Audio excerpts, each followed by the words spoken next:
So I don't know whether you're like me and have been really underwhelmed with the quality of compost this year. We could get all whingy and moany about the quality of the compost that we're actually buying from the stores. But I think there's a massive learning curve for a lot of these companies trying to get things right. Whereas I do believe some really are taking the mick and are not really trying. There are others that are trying to get their blends correct after going peat-free from next year. They all seem to have wildlife making a noise in the background. So one of the best things that you can do for yourselves for the following year is compost. Now you can make compost in a Dalek, in a pallet area, on the ground, in a trench, chop and drop. There's so many different ways of actually adding this rich organic matter to your growing mediums. Now for us, we started off with 3 bays. We started off with 3 single width, single length pallet bays at the top of our plot, which we built as soon as we moved onto this plot a couple of years ago. For us, it was one of the most important jobs to have an area for composting. We soon filled that up really quickly over the year, and whereas it gave us quite a lot of compost where we were able to make 3 or 4 new no-dig beds and to top up the soil on the other no-dig beds, we knew for the following year we were going to need a lot more. That's when we built this. Now it is pretty much out of scrap material, but with these ones it's 2 pallets across and 1 pallet deep, so it gives us a much larger area to actually work in. Now I understand this size compost bay is not going to be suitable for everybody. The reason why we did it that big is because we get so much free green waste. Our local gardener and our local landscaper are more than happy to bring us the items that we actually want or need without any charge, because they actually get charged to dispose of it. So making friends with a local gardener or a landscaper will really help you in your journey to make your compost. To make good compost, you need a few different components. You need browns and you need greens. And you also need a bit of moisture. In this bay, this is a fresh bay. This was only started again, I think about a month ago. And we've already topped it up about 4 or 5 times after reaching the top multiple times. This is a mixture of allotment waste, so your old leaves, your cabbage leaves, rhubarb leaves, anything like that can go onto here. Any stems that you have, say from like broccoli or hard cabbage stems, anything like that, just bash them down with an old hammer or a spade or something first, and then chop them up. This gives a bigger surface area for that bacteria to start breaking it down. Our brown materials were some of the leaves that we collected through autumn last year and kept dried. Cardboard, brown paper, old egg boxes that were no longer usable. Very finely done wood chip. Now this wood chip that we get off one of the specialists that we deal with, it's not just chopped up, it's actually broken down and munched up a lot more finer. So anything that's there is extremely small and actually smashed to little pieces. We add that in very fine amounts through the whole of the compost. Now it's amazing what you can get for free to make your compost, but it just maybe takes a little bit of effort on your part. That little bit of effort will give you a massive amount of compost to use for the following year. Now our compost, because they are so big and because we use a lot of grass, they do run exceptionally hot. Now this regularly gets over 70 degrees, but eventually it actually starts cooling down some. Now what you'll end up with after you've turned it is some fantastic life that starts appearing in your compost. Lots and lots of worms. Now this hopefully will be ready to use for next year. But the worms don't really like to appear too much before it starts cooling down some. Now this has started to cool down,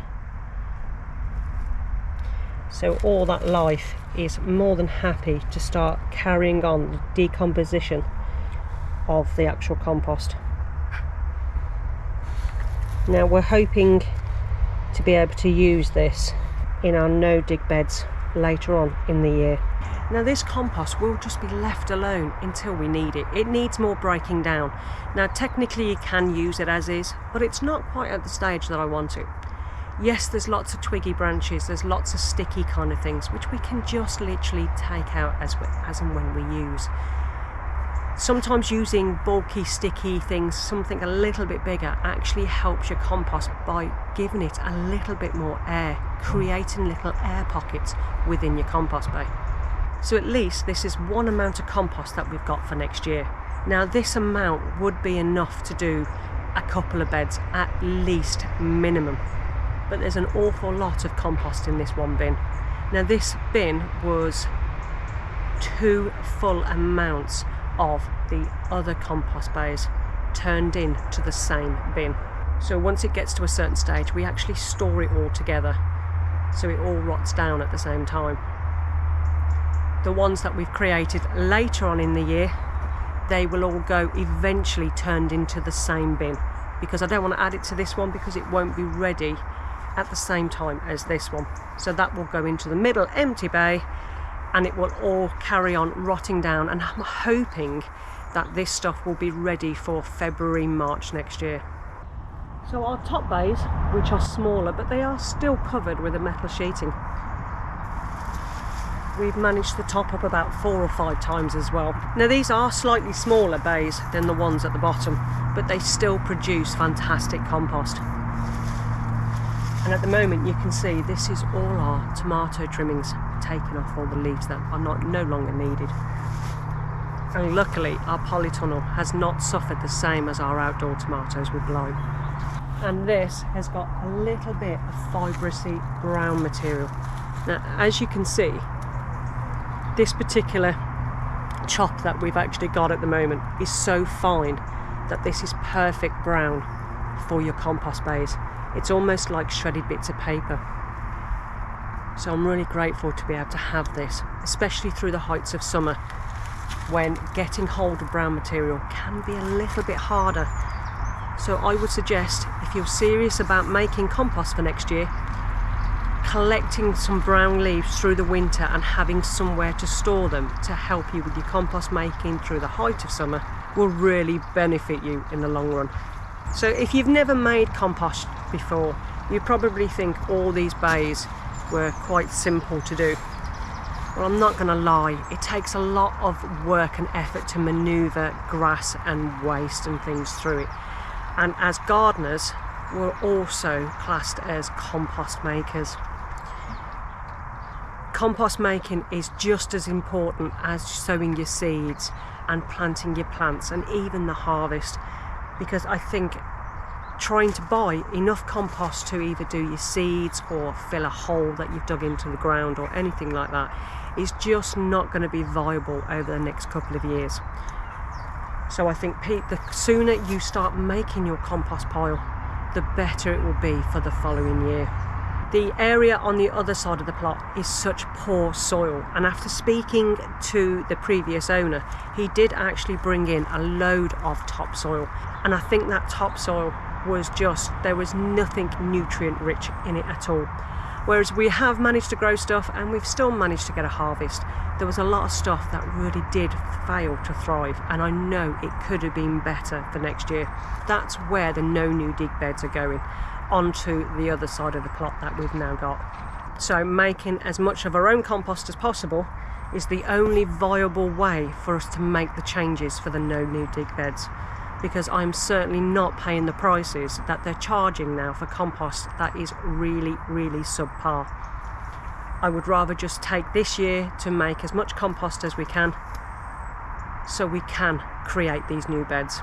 The one thing I do want to do next year, after having so many issues with the compost with our seeds, is actually sift a load to make our own seed compost. Now I could mix that in with some half decent other shop bought compost as well, but I actually think I might make a wormery, which I'll probably cover in another video.